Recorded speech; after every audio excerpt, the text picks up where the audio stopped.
Voy a apagarle.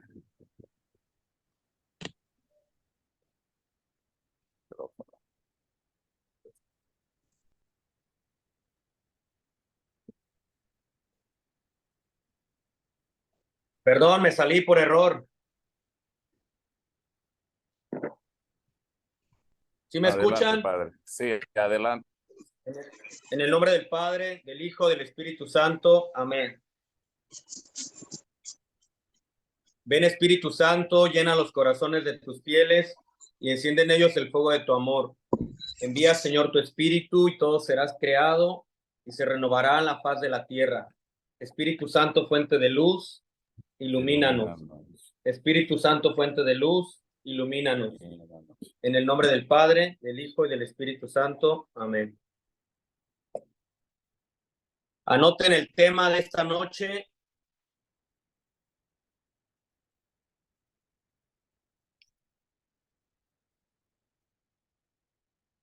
El amor y la libertad.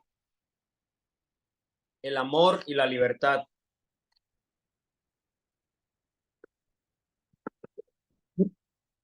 Tomado del moralista sacerdote de la Congregación de los Escolapios, el padre Eduardo Bonín.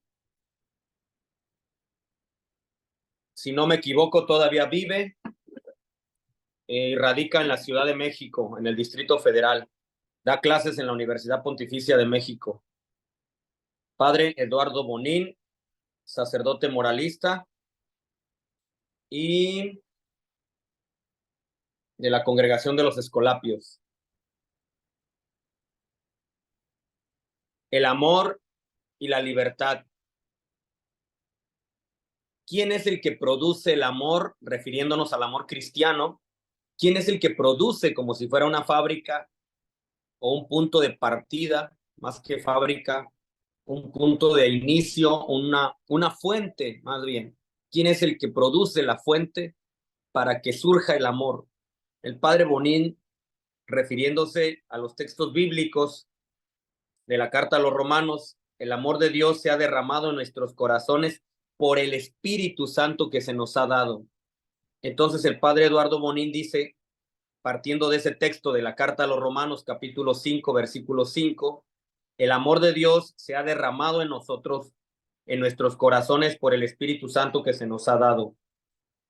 Por lo tanto, el padre Bonín dice que es el amor el que produce el Espíritu Santo.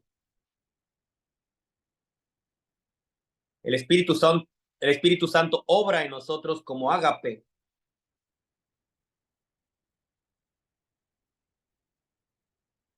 La caridad no consiste solamente en que nosotros amemos, sino que amemos al estilo de Dios.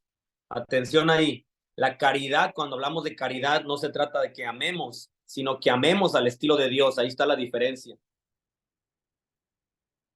Sí, porque amar al estilo humano tiene otras connotaciones, pero amar al estilo de Dios solo con la fuerza o la gracia del Espíritu Santo. Por esto San Pablo habla indistintamente de que el cristiano debe vivir en caridad y vivir según el Evangelio.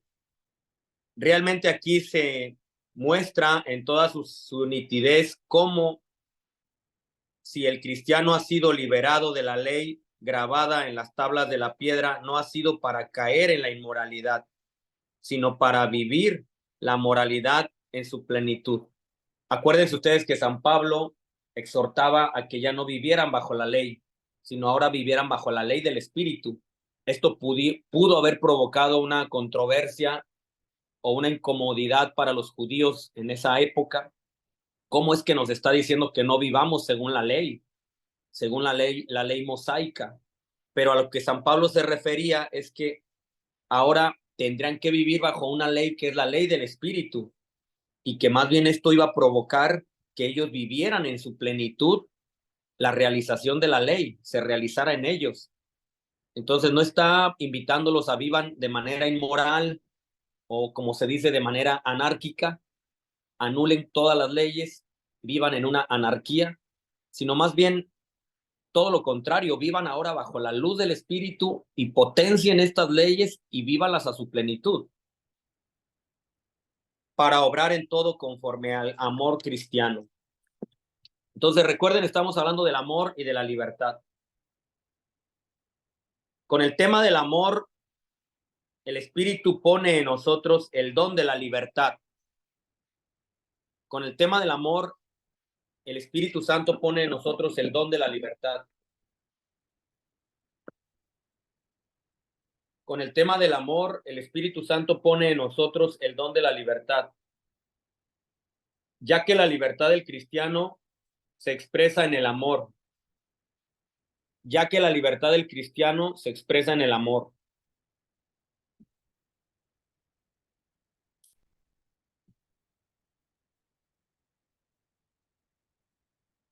La libertad del cristiano se expresa en el amor. Entonces, podemos decir o sacar como conclusión que cuando una persona está viviendo en plenitud del amor, esa persona es libre. Son dos cosas que van unidas. Recuerden, la vez pasada con la encíclica del Papa Benedicto veíamos el amor en relación a la verdad. ¿Sí lo recuerdan? Y ahora el amor en relación a la libertad. Solo que esto no es una encíclica, es un libro del padre Eduardo Bonín, un libro de moral, pero solo para tenerlo presente. La vez pasada, el amor la caridad o el amor en relación a la verdad, y ahora el amor en relación a la libertad. El apóstol San Pablo nos traza un maravilloso retrato de lo que debe ser la existencia cristiana al contraponer la vida según el espíritu a la vida según la carne.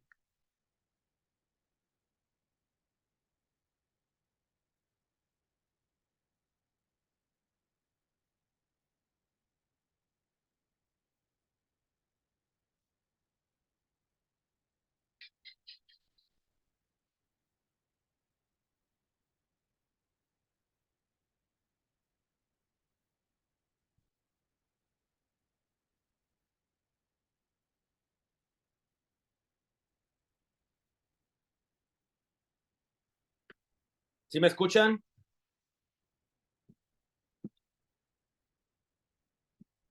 ¿Se escucha? Sí, señor. Sí, señor. Por lo menos yo sí lo escucho, claro. San Yo Pablo también, yo también. el San Pablo nos traza un maravilloso retrato de lo que debe ser la existencia cristiana al contraponer la vida según el espíritu y la vida según la carne. En la medida en que el cristiano se deja llevar por el Espíritu Santo, no puede pecar. Pero si abandonando al Espíritu se deja arrastrar hacia las obras de la carne, entonces deja de ser libre. En la medida en que el cristiano vive según el Espíritu, no puede pecar, porque es el Espíritu que lo lleva. Pero si abandona al Espíritu, se deja arrastrar hacia las obras de la carne, entonces deja de ser libre deja de ser libre y deja de ser hijo para convertirse en esclavo. Entonces son los riesgos de abandonar las mociones del Espíritu, la ley del Espíritu.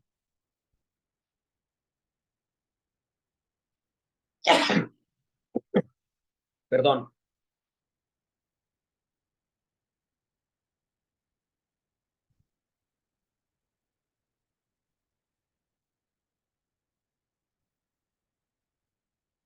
Voy a leer un texto de la carta a los Gálatas, capítulo 5, versículo 14 al 25. Carta a los Gálatas, capítulo 5, versículo 14 al 25. Porque toda la ley alcanza su plenitud en este solo precepto: amarás a tu prójimo como a ti mismo.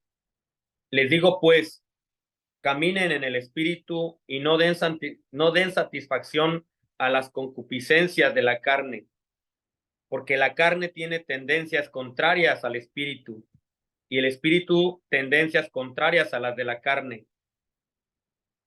Pues uno y otro se oponen, de manera que ustedes no hacen lo que quieren. Pero si se guían por el espíritu, no están bajo la ley. Ahora bien, las obras de la carne son manifiestas, a saber, fornicación, impureza, idolatría, hechicería, odios, discordias, celos, iras, ambiciones, disensiones, facciones, envidias, embriaguez, orgías y otros como estas, de las cuales les prevengo, como antes lo hice, que quienes tales cosas hacen no heredarán el reino de Dios. En cambio, el fruto del Espíritu es el amor, la alegría, paz, paciencia, afabilidad, bondad, fidelidad, mansedumbre, dominio de sí.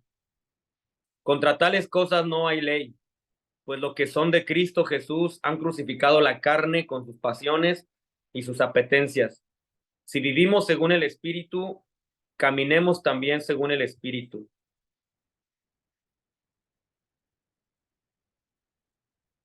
¿Qué significa caminar según la carne o vivir según el Espíritu, según la carne? No debe interpretarse conforme a una problemática en la que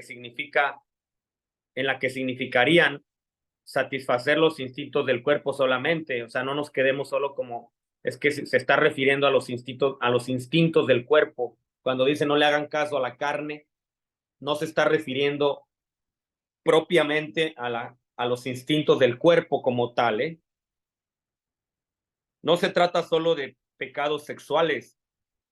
La dialéctica bíblica entre carne y espíritu no se pueden confundir con la dialéctica griega entre cuerpo y alma, porque ya no sé si ustedes se imaginaron ahorita eso, pero uno puede pensar que se refiere también a lo mismo del cuerpo y el alma con los griegos.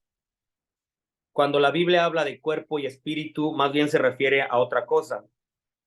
La oposición entre el espíritu y la carne no es una dualidad en el interior de una naturaleza, como lo decían los griegos, como lo es el dualismo sustancial del alma y del cuerpo, sino más bien es la oposición entre el orden del mundo contrario a Dios. Anótense eso, por favor. Cuando San Pablo habla en la carta a los Gálatas de una oposición entre el espíritu y la carne, más bien se está refiriendo de una oposición entre el mundo y Dios. Todo lo que nos aleja de Dios, lo que es mundano, contrario a Dios. Qué interesante eso, porque nos podemos quedar con una definición o una interpretación muy reducida y pensar que solo son pecados sexuales o pecados del cuerpo, meramente carnales, opuestos al espíritu. Pero el padre Bonín nos dice que no es así.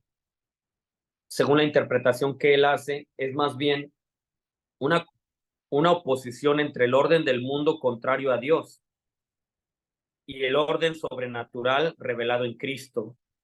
Entonces, para San Pablo, caminar según la carne es negarse al diálogo con Dios. Anoten eso, por favor.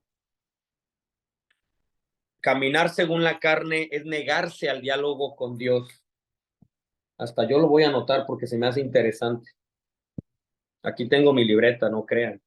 No crean que no hago anotaciones. Caminar según la carne es negarse al diálogo con Dios.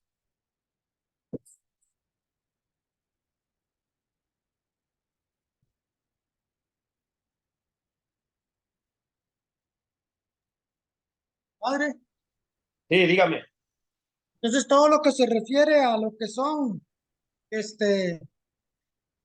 fichas, envidias, rencores, todo eso, lo puedo meter, digámosle, como carne, digamos. Claro.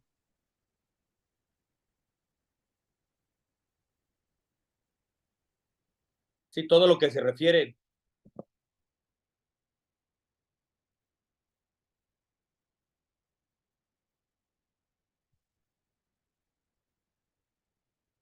a lo que es al mundo y contrario a Dios.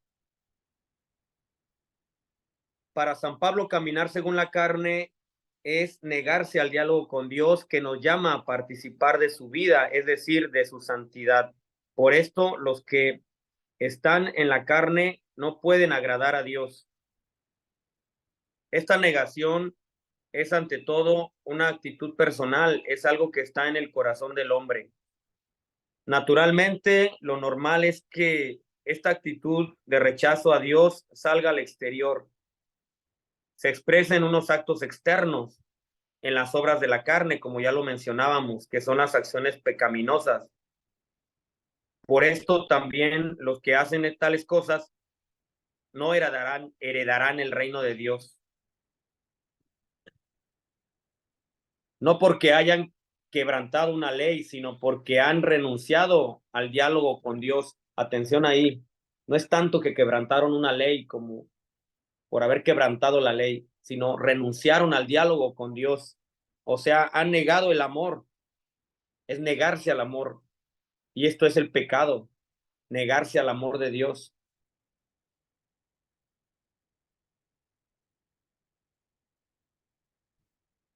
Al contrario, los que viven según el Espíritu, ya vamos a pasar ahora los que viven según el Espíritu, ya dejamos los que viven según la carne.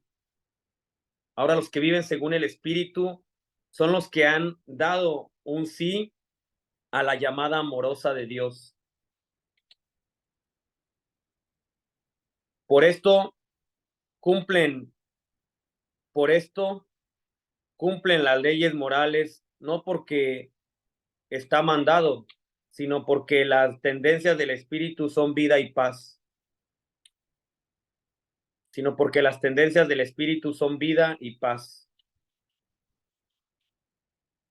La actitud vital de la respuesta generosa al diálogo iniciado por Dios se manifiesta exteriormente en los frutos del Espíritu. La actitud vital de respuesta generosa al diálogo iniciado por Dios, recordemos que el diálogo no lo inicia el hombre, ¿eh? El diálogo lo inicia Dios en el libro del Génesis. No es el hombre el que tiene la iniciativa, es Dios. Obviamente, si yo me cierro, yo lo bloqueo, pues ya Dios respeta. Pero es él el que toma la iniciativa para dialogar. Y esta iniciativa se manifiesta en los frutos del Espíritu Santo, que no son sino manifestaciones de la caridad. Entonces, mi diálogo con Dios tiene una manifestación que se da en los frutos del Espíritu Santo y se llama caridad. Vean cómo se están uniendo los temas que une el Padre Bonín. Por esto el cristiano, el hombre, según el Espíritu, cumple perfectamente la justicia de la ley, pero no como esclavo de la ley, sino libremente, con la libertad de los hijos de Dios. Sí, porque alguien puede decir, ok, nos dijeron que no cumpliéramos la ley al estilo del Antiguo Testamento, pero ahora nos dicen que cumplamos una ley del Espíritu, igual vamos a seguir esclavizados por una ley. Sí, pero el padre Eduardo Bonín dice, no es así. Bueno, no el padre Eduardo, sino San Pablo. Es abrirse al diálogo con Dios, producir los frutos del Espíritu Santo que se llama caridad y entonces vivo en la libertad. No es apegarme a una ley como un legalismo y igual sigo sujeto a una ley para donde ya no puedo moverme. No, es abrirse a un diálogo con Dios que provoca frutos y eso es la ley, ajustarme a la ley del amor de Dios o del Espíritu y que se convierte en caridad. Padre, Dígame. padre, ¿qué me puede regalar? Estaba leyendo yo, bueno, estaba viendo ahí un documental en donde los judíos no creen en Jesús porque aparentemente dicen que Jesús no cumplió la ley, o sea, que él no cumplió ciertas leyes. ¿Qué podemos decir de eso? Bueno, depende también qué grupo de judíos hace esas apreciaciones.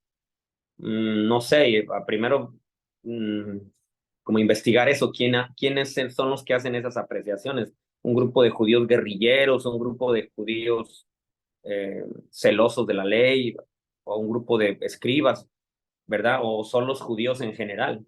Ciertamente Jesucristo también se dice que fue un reformador, el más grande de los reformadores, ¿verdad? Vino a reformar. Y también como nosotros lo sabemos, él vino a corregir muchas cosas que, al menos en cuanto a la ley, estaban ya distorsionadas. Y nunca olvidemos esas palabras que él mismo dijo, yo no vine a anular la ley, sino a darle plenitud. pero obviamente para las posturas ya muy rígidas o muy legalistas de su época, pues obviamente no lo veían como alguien que transgredía las leyes, no las está obedeciendo, entonces sí lo calificaban, no dudo que lo califiquen así, pero perfectamente sabemos, como les decía, que él fue un reformador, de los mejores reformadores, más bien el único reformador, eh, y cumplidor de la ley en su plenitud. Eso es lo que yo puedo decir y revisar, como te decía, de dónde viene esa, esa apreciación, ¿verdad? ¿Qué grupo de judíos, grupos de judíos radicales o, o derechistas, no sé? No tiene problema la palabra ley también, porque eso realmente es español. Yo pensé que Torah o Torah es ley, pero limitado, es más como dirección o instrucción o un dedo indicando. Es que yo pienso la Claro, interpretación, la palabra ley también conlleva problema, porque, o sea, claro. por ejemplo, cruzando la calle en medio camino en una ciudad, aquí en el pueblo no, es ilegal en ciertos lugares. Tiene que ir a la esquina y esperar un semáforo, cosas así, ¿verdad? Entonces, esa es una ley, pero Una ley. también sí, pero también es una instrucción, ¿verdad? Mejor, si voy con mi hijo pequeño o mi hija, voy a decir, vea, vamos a la esquina y vamos a esperar que la luz se pone rojo para cruzar porque es más seguro. Es que, ¿comprendes? Que es un choque con la Claro, palabra ley. Pero la verdad, en una ciudad que tiene esa ley, también ahí está la policía. Es que me dio una multa una vez cruzando una calle en medio. Es que, bueno, eso es en los estados. Yo crucé la calle y la ley era no cruzar la calle, pero esa ley era para proteger gente o no sé, bueno, ya.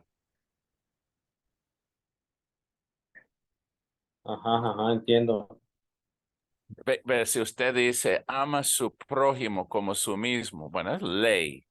Y si no lo hago, eso sería feo, pero también es que yo tuve no es un choque, compadre José, aquí, pero yo dije, ¿quieres ir a visitar los enfermos? Porque él y yo hemos hablado de ir a visitar enfermos. Él dijo, no es si quiero o no, es somos obligados o no. Y ahí, eso Ajá, no, sí, pero eso no me cuadró, ¿me entiendes? No sé, me puse a pensar, pero si voy obligado a visitar enfermos, eh, obedeciendo, ¿verdad? Al final no estoy haciéndolo con amor, no sé. Pero si yo digo, solo hago lo que me da las ganas, tampoco estos, tal vez los enfermos nunca van a recibir visitas también. No sé, padre. ajá, puede Es, ser. puede ser, pues sí. Usted tiene ganas, usted dice, usted celebra misa por obligación o por desear. Depende, ¿verdad? Sí, bueno, nada más puedo comentar lo siguiente, para no desviarnos mucho del tema. En el sentido griego, recuerden que es nomos, de ahí viene ley, nomos. En el sentido griego, la raíz o la etimología de la palabra ley va más en relación a convención, a ponernos de acuerdo, y entonces eso se vuelve ley. Vamos a ponernos de acuerdo y vamos a poner una ley que nos reunimos todos los martes a las 7, ¿ok? Se puso como una ley, porque hicimos un acuerdo entre todos, y bueno, ese es el sentido nomos en griego. Y en el sentido hebreo, desde el hebreo, la palabra ley, que ya ahora es lo que se conoce como Torah o la Torah, ya posee otro significado que más bien tiene que ver con enseñanza, dada por Dios a los hombres y que regula tu conducta. O sea, ya es algo como viene de arriba. Por algo los judíos la traducían también como el cumplimiento de la voluntad de Dios. Si Él quiere que nos portemos así, entonces es un querer de Él. Entonces, no, estrictamente hablando, y para los judíos, digamos, los judíos buenos o los judíos que sí cumplían las cosas como Dios mandaba, pues estaban en su lugar, realmente intentaban cumplir la ley de Dios, que era también sinónimo como de crecer en la santidad, porque al final eran mandatos de Yahvé, mandatos de Dios que le dio a Moisés. Entonces vean solamente esa diferencia entre el término ley, nomos en griego, y el término ley en hebreo. Por un lado, en el griego son los acuerdos que hacemos en una comunidad, en un grupo, en un colectivo, y lo convertimos en ley. Y en el hebreo ya es más bíblico, más relacionado con el pueblo de Dios. Ya son las enseñanzas que Dios le dio a Moisés para que se cumpliera, se volviera un estilo de vida, de conducta en los hebreos. Bueno, eso en cuanto a término ley, ¿verdad? Pero obviamente, pues tuvo sus distorsiones, también no siempre se vivió como al 100, y eso es lo que Jesucristo vino a poner orden también. Tenía sus distorsiones y distorsiones grandísimas que se cometían más bien injusticias que Jesucristo vino a señalar muy duramente.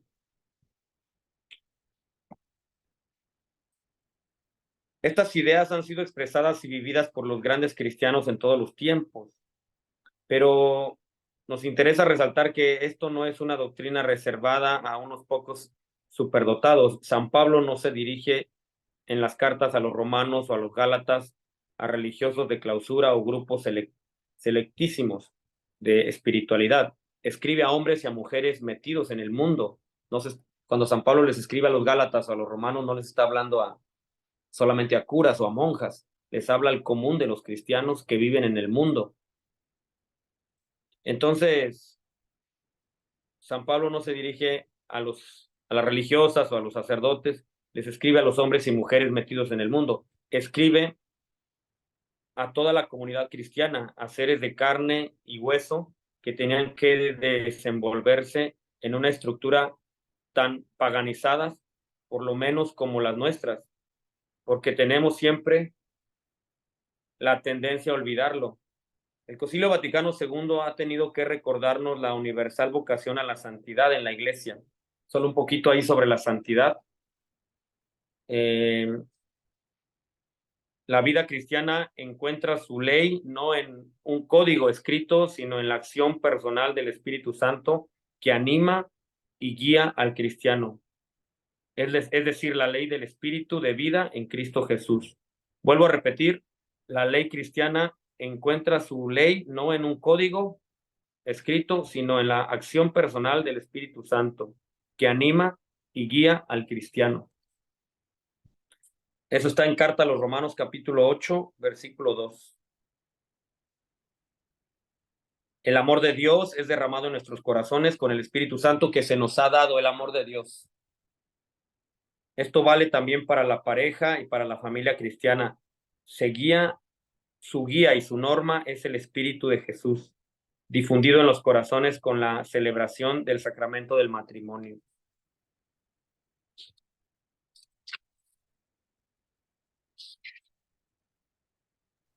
Hablemos rápidamente un poquito sobre lo que es el amor cristiano como tal, que desde mi punto de vista se ha hablado tanto del amor cristiano, pero a la vez es tan difícil de entenderlo y asumirlo, sobre todo, no solo entenderlo, sino asumirlo, que no sé, es demasiado, yo con mi experiencia personal sí les puedo decir que es demasiado elevado el amor cristiano, porque imagínense que es hasta darlo todo sin quedarte con nada, sin esperar nada a cambio. Hay ese himno al amor que San Pablo tiene en la carta a los Corintios, es demasiado elevado. Y no sé si un psicólogo lo acepte porque Porque los psicólogos normalmente no, pero guárdese algo para usted, pero usted quédese con algo, pero usted cómo lo va a dar todo, pero los psicólogos ahí también como que patinan, ¿verdad? Porque es un amor casi que incomprensible, diría yo, ¿verdad? Sin embargo, es la propuesta cristiana. Los autores del Nuevo Testamento, cuando quieren hablar del amor cristiano, emplean una palabra griega que apenas se utilizaba en su tiempo, que es ágape. De esto se deduce su intención de enseñarnos que la idea cristiana del amor difería profundamente de la dominante en la cultura pagana. O sea, había una palabra en el ambiente pagano, pero quisieron darle un realce con el ágape. Desgraciadamente sabemos cómo también en nuestros días pocas palabras hay tan profanas como la palabra amor. Sí, o sea, se ha profanado, se ha desvirtuado la palabra amor. Reflexionemos entonces dentro de este contexto del tema de la ley de Cristo acerca de cuáles son las principales afirmaciones en el Nuevo Testamento sobre el amor.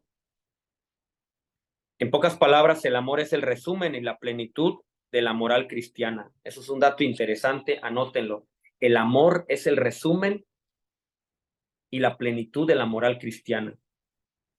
Si a nuestra moral le quitamos el amor cristiano, le dimos en la torre. No quedó nada, no hay nada que hacer. Nos perdimos. El amor es el resumen y la plenitud de la moral cristiana.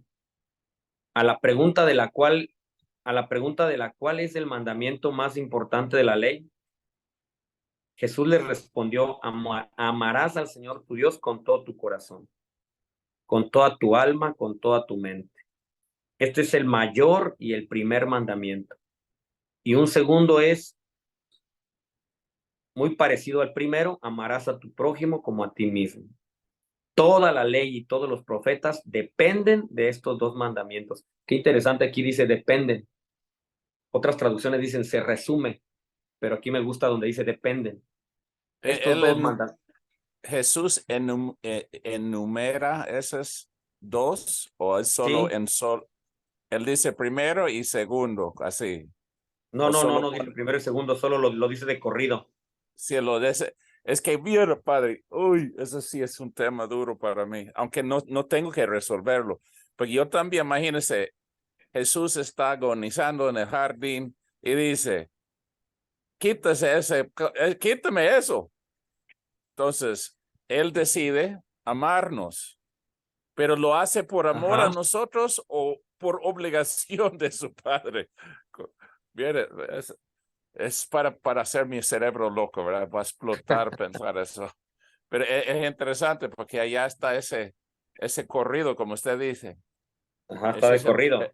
sí, ese es el paradojo, ¿verdad? Ese es donde es. Entre esos dos puntos está la verdad y no es posible verlo con nuestros cerebros pequeños, pienso. La novedad de esta enseñanza no está en las fórmulas tomadas del Antiguo Testamento, sino en que reduce todo el conjunto de normas y tradiciones del legalismo judío a estos dos preceptos, como a la raíz de la que todos los demás reciben su sentido.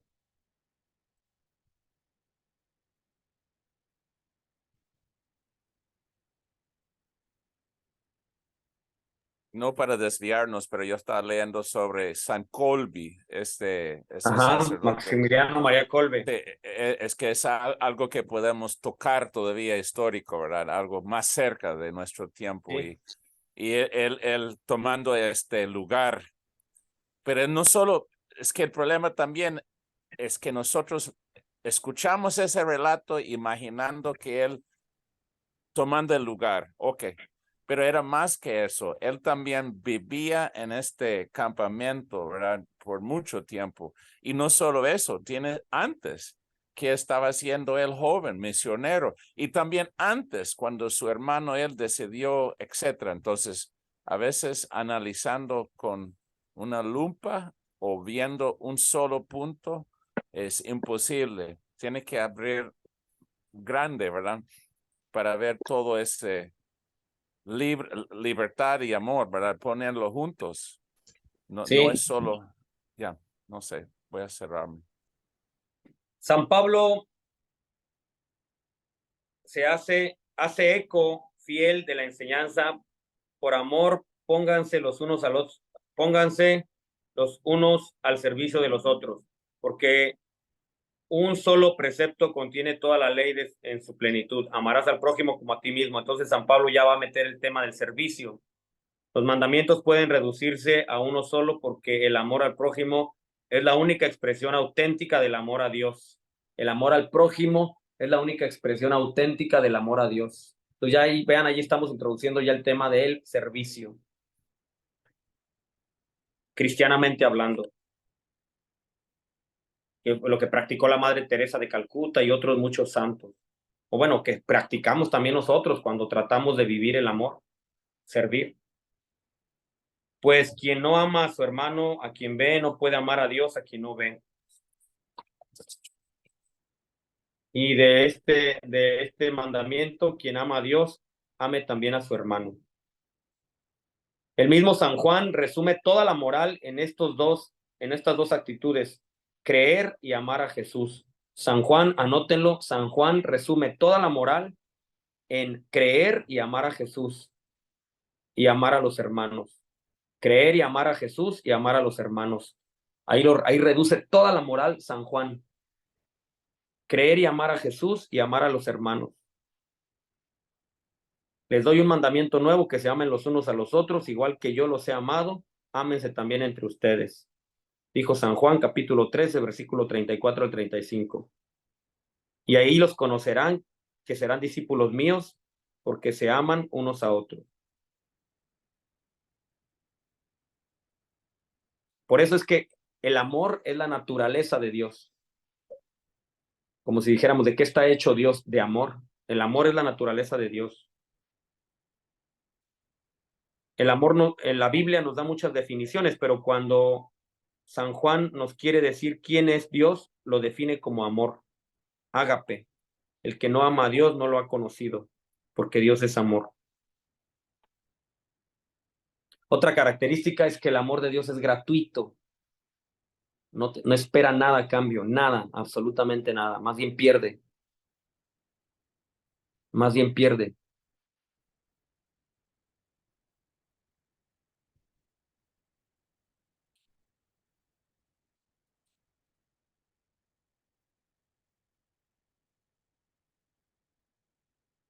Este es uno de los aspectos más notables de la realidad cristiana del amor. El amor es gratuito, solo gratuidad.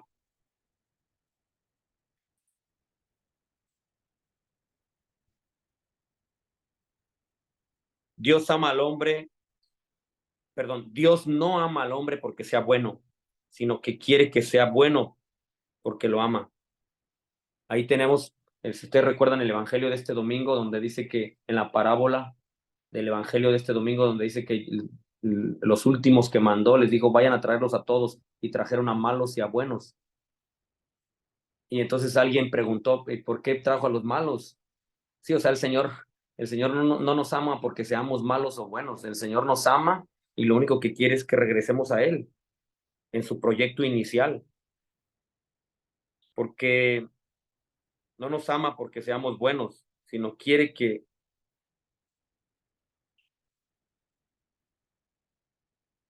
respondamos a su proyecto inicial de amor.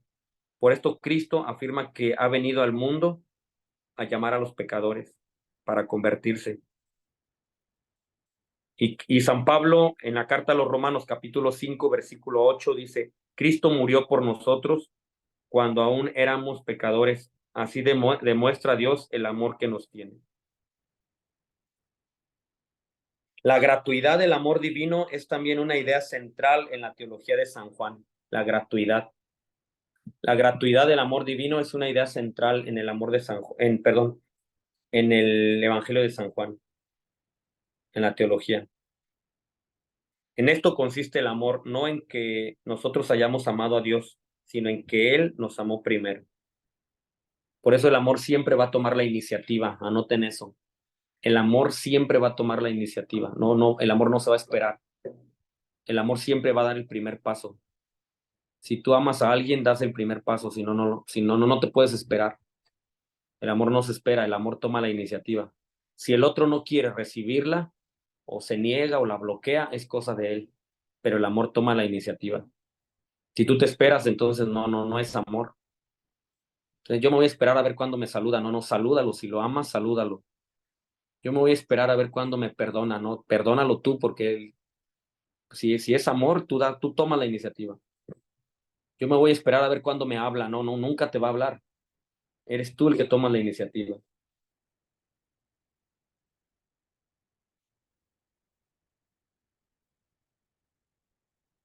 El amor de Dios es modelo de nuestro amor. Sí, obviamente, es nuestro modelo principal.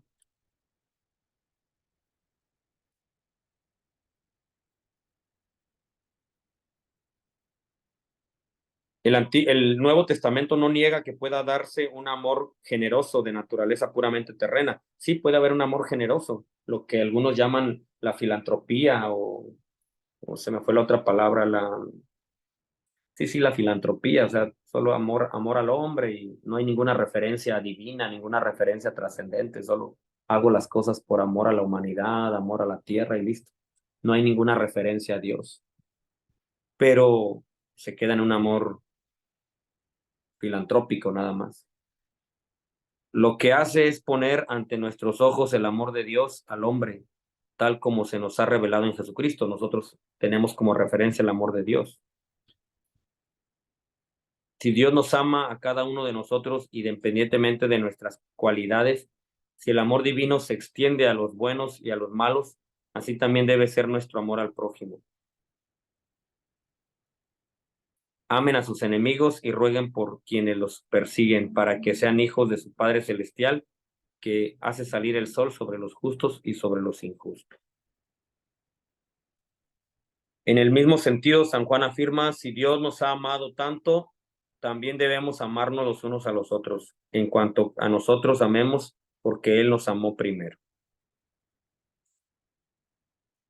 El precepto del amor no tiene límites. ¿Cuál es el límite del amor? No lo hay. Un profesor una vez nos dijo, todo en exageración hace mal. Todo en exageración. El calor, los vicios, la comida, todo en exageración, tarde o temprano te hace mal. Y le preguntamos, profe, ¿y el amor? Dijo, en el amor. Es el único campo donde tienes derecho a exagerar. Nada más ahí. En lo demás, si tú exageras, te hace daño. Pero en el amor, puramente hablando, porque también alguien dice, no, pero exageré en el amor y ahora se volvió un apego, se volvió un amor enfermizo. No. Estamos hablando del amor puro, auténtico, real, venido de Dios, teniendo como base a Dios. Ese amor, exagérale todo lo que quieras.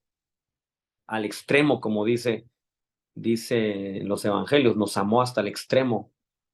Entonces, el único campo, según nuestro profesor de moral, donde debemos exagerar es en el amor. En las demás cosas deberíamos de tener cuidado. No exagerarle tanto en tus sentimientos, no exagerarle tanto en tus comidas, no exagerarle tanto en en tantas cosas, ¿verdad? Mucho menos en vicios, en tus bebidas, Pero en el amor, repito, tenemos todo el derecho o todo el deber de exagerar. Cuando es un amor auténtico, es que yo le exageré en el amor, pero ahora se convirtió en un apego o se convirtió en un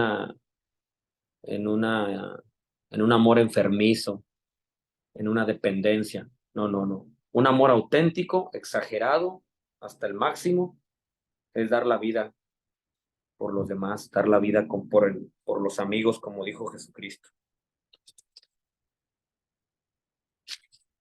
Finalmente, ya para ir terminando, tenemos el tema de la libertad. Actúen como hombres libres, porque donde está el espíritu, ahí está la libertad. Anótenlo así, segunda carta a los Corintios, capítulo 3, versículo 17. Donde está el espíritu, está la libertad. La libertad es el otro gran don del Espíritu Santo. Entonces, un don del Espíritu Santo, uno de los grandes, el más grande de los dones del Espíritu Santo es el amor. Y el otro el gran don del Espíritu Santo es la libertad. Esta libertad está íntimamente unida con el hecho de la filiación adoptiva. Somos hijos adoptivos. Está muy ligado. Ya que hemos sido hechos hijos en el Hijo, ya no podemos recaer en la esclavitud del pecado, de la ley y de la muerte.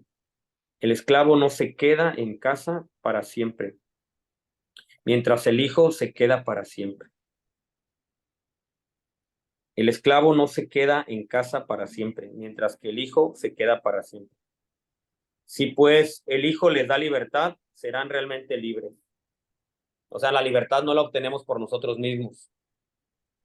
Realmente es la redención, el sacrificio de Cristo quien se entregó por nosotros, quien nos concede la libertad. Acuérdense ustedes que en el contexto judío o en el contexto de la época antigua, un esclavo por sí mismo no podía hacer ya nada, tenía que ser alguien que lo hiciera libre, o alguien más poderoso que él, ¿verdad? Un rey o algún magnate, alguien que pagara su rescate, no podía él mismo hacerse libre, no, hasta donde recuerdo. Entonces, tomando esa comparación, esa imagen y elevándolo al sentido de la salvación, somos libres no por nosotros mismos, sino por Jesucristo, que ha provocado nuestra libertad, pagó nuestro rescate, entonces nos volvió libres. Si el Hijo les da libertad, entonces serán realmente libres. El esclavo no se queda ya en casa para siempre, mientras que el Hijo se queda para siempre en casa. Este es sobre todo el sentido del texto de la carta a los Romanos. Todos los que son guiados por el Espíritu de Dios son hijos de Dios, pues no recibieron un espíritu de esclavos para renacer en el temor, para recaer en el temor. Más bien recibieron un espíritu de hijos adoptivos que los hace exclamar: Abba, Padre. El Espíritu mismo se une a nuestro espíritu para dar testimonio de que somos hijos de Dios. Atención en eso. El Espíritu con mayúscula se une a nuestro espíritu con minúscula. Nuestro espíritu se escribe con minúscula. El Espíritu con mayúscula se une a nuestro espíritu, escrito con letra minúscula, para dar testimonio de que somos hijos de Dios. Y así, y si hijos, también herederos de Dios y coherederos de Cristo, ya que sufrimos con Él para ser también con Él glorificado. Por eso San Pablo también en la carta a los Gálatas se refiere a los antiguos patriarcas, a Abraham con sus dos mujeres, Agar, la esclava, y a Sara, la libre. Representan las dos alianzas. La primera, la del monte Sinaí, tiene hijos esclavos, la Jerusalén actual. La segunda, la alianza engendrada hijos libres, como Isaac. Estos últimos son los hijos de la promesa, la Jerusalén de arriba. Pablo termina afirmando: hermanos, no somos hijos de la esclava, sino hijos de la mujer libre. Vivamos en esa libertad. Ahorita me acordé de una frase de un pensador argentino que ya murió, y él decía: yo no soy la libertad, pero sí soy el que la provoca.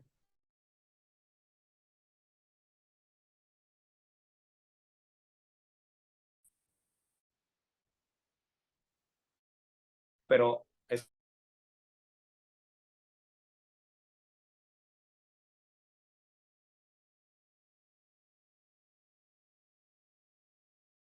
Se fue.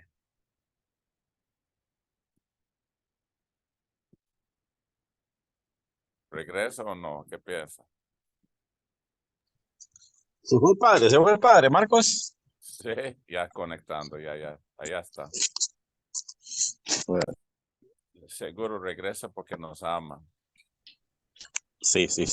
Oiga, ya aquí estoy comentarios. de nuevo. Bueno, ahí está. Aquí Ya. estoy de nuevo.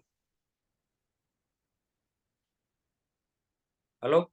¿Me escuchan? Sí, adelante. Es Sí, que señor. murió un señor aquí en la parroquia y bueno, ya me están llamando para la misa. Esos son los quehaceres de un párroco. Bueno, Eso es la Les moral decía del que, servicio. les decía que entonces este pensador argentino decía que yo no soy la libertad, pero soy el que la provoca. Pero escuchando lo que decimos ahorita en la clase, en realidad no es tan correcto, porque no soy yo el que provoca la libertad. Fue Jesucristo que nos hizo hijos en el Hijo, hijos de Dios, perdón, hijos adoptivos. Entonces, eso provocó nuestra libertad. No por mí mismo. Yo me hice libre, no me hicieron libre. Y obviamente después ya me toca ejercer esa libertad, disfrutarla o ejercerla, cuidarla. Pero ya alguien me dio esa libertad. No soy yo el que la provoco. O tal vez el pensador se quiso referir a vivir la libertad. Bueno, la cosa es que él dijo, no soy la libertad, pero soy el que la provoca.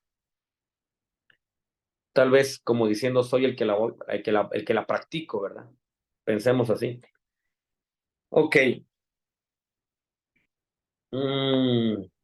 Padre, Ciertamente alguien puede pensar que esta acentuación de la libertad es peligrosa y se presta a abusos y malentendidos, pero la tendencia a confundir la libertad con el libertinaje no es solo cosa de nuestros días. Siempre se ha confundido la libertad con el libertinaje. Quiere decir mal uso de la libertad.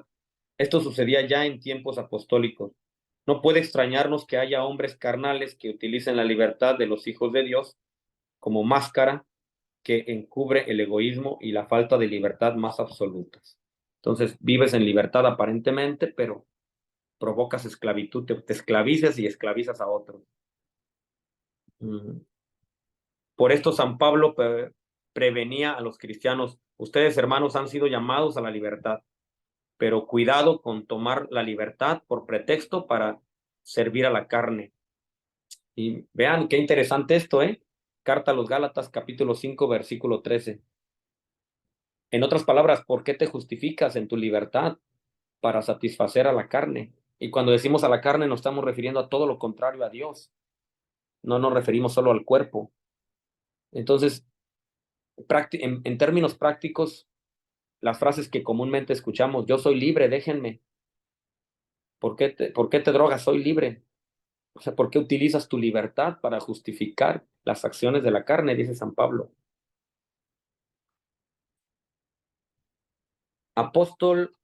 El apóstol San Pablo tuvo que luchar especialmente contra ciertos miembros de la comunidad de Corinto que se creían que la libertad cristiana les daba derecho a toda clase de excesos, sobre todo en el campo sexual.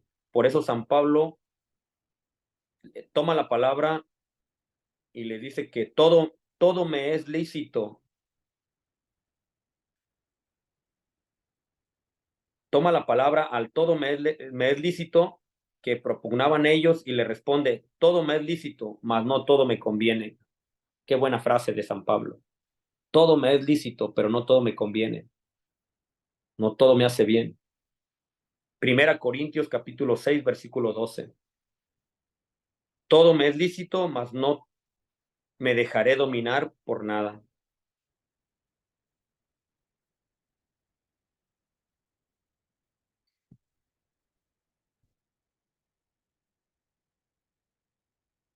Ya estoy terminando, solamente leerles el último párrafo. Esto actúa como hombres libres. Sin embargo, una cosa me interesa subrayar, el que entre los cristianos haya ciertos necios que pervierten el concepto de libertad no es razón a los ojos de Pablo y del autor de la carta de Pedro para dejar de predicar el evangelio de la libertad. Sobre todo en la carta a los Gálatas, Pablo insiste en que eliminar la libertad del cristiano frente a la ley es manipular el evangelio de Cristo o ser estéril a la gracia de Dios. Sería negar el evangelio. Podemos encontrar la luz del don preciso. No podemos encontrar, no podemos esconder la luz del don precioso de la libertad que Cristo nos ha conquistado. Repito, con esa frase termino, no podemos esconder la luz del don precioso de la libertad que Cristo nos ha conquistado. O sea, somos hombres libres gracias a Cristo. Por eso, actuar como hombres libres no es ningún lujo. Es la única manera de actuar cristianamente, no manchen. Se me salió lo mexicano, no manchen. Actuar libremente no es ningún lujo. Es la única manera de actuar como cristianos. No manches, güey. El amor echa fuera el temor. Cumplir los mandamientos por miedo como esclavos de la ley es no cumplirlos. Si usted está cumpliendo los mandamientos por miedo, es mejor no cumplirlos. La frase puede parecer muy fuerte, pero no hay más. Esa frase la dijo San Agustín. Actuar como hombres libres no es ningún lujo. Es la única manera de actuar cristianamente. Yo, como sacerdote, siempre he dicho que alguien que esté en el cristianismo y se sienta esclavo, no es cristiano. Ese es un charlismo. Alguien que viva, que esté en las filas del cristianismo y se sienta esclavo, Cristo no vino para hacernos esclavos, no vino para hacernos libres. Y por eso también, en términos generales, la propuesta cristiana o la propuesta bíblica, evangélica desde Cristo es 100% liberadora, ¿eh? Y la única forma como nos pudiéramos esclavizar es que vivamos mal el evangelio, o que lo entendamos, lo interpretemos mal. Que yo me siento esclavo viviendo, no. La propuesta de Cristo, los lineamientos cristianos, los principios del evangelio, de la teología cristiana, son liberadores por sí mismos. Si usted los vive como Cristo nos lo pidió, usted será libre. Si no los está viviendo como Cristo nos lo pidió, usted se esclaviza. ¿Sí me explico? Padre, Totalmente claro. Totalmente Por eso, claro. Pues por eso sí, si un misionero lleva el evangelio a un pueblo y resulta que ese pueblo, en lugar de liberarse, se esclavizó más, entonces ese misionero falló. O falló la gente, no entendieron bien el mensaje. No lo entendieron o el misionero no lo llevó como lo debería de haber llevado y provocó esclavitud. Por eso cuando nos hacen algunos juicios, porque ustedes saben que se hacen juicios históricos, ¿verdad? De la época medieval, de la Inquisición, que la iglesia hizo, que se vivió muchas muertes, que se cometieron injusticias, que se violaron los derechos de los cristianos. Bueno, la explicación que yo, a lo que yo entiendo, a lo que yo comprendo como sacerdote, es que cuando un cristianismo no se vive auténticamente, te esclaviza. Y claro, en la época histórica, si no se vivió como se debería, claro, provocó esclavitud y se violaban los derechos y todo ese tema de la Inquisición, claro. Son temas muy extensos, ¿verdad? Y unidos a otros, obviamente, pero el cristianismo vivido en su plenitud te libera, ¿verdad? Te sientes libre, total. Correcto. Sí. Experimentaban una alegría. Distorsionado, mal interpretado, mal vivido, mal interpretado y distorsionado, claro, te esclaviza, ¿verdad? En todos los sentidos, y me siento esclavo como cura, me siento esclavo como una monja, me siento esclavo en mi matrimonio. Hay matrimonios que dicen, yo no me caso por la iglesia porque me voy a esclavizar, a eso a mí no me gusta, me voy a amarrar, me amarran a algo. Entonces no estás viviendo el cristianismo en tu matrimonio, te sientes esclavo, amarrado a unos preceptos que no entiendes. Y lo mismo pasa con una religiosa, ¿verdad? Se siente esclava siendo religiosa, o un cura, o uno que va a ser ordenado diácono. Hermanos, eso es. Dios me los bendiga. Padre, la palabra que buscaba era altruismo, ¿o no? Altruismo, altruista, sí. Como es ese, Que va. eso es la, Sí. quiere hacer bien a los demás, pero no es nada que ver con Dios. Exacto, tiene razón. Pero esas personas, Altruismo. sí, pero no está mal ellos. No está tan mal, nada más que no hay Sí. referencia, Eso. divina. y entonces también- ¿a qué hay referencia, padre? En un caso como No, nada más al hombre yo lo hago porque Sí, me siento compasión por ese señor y listo, esa persona y listo. Exacto. el bienestar de las personas. Y eso no es malo. Nada más No, que no es malo.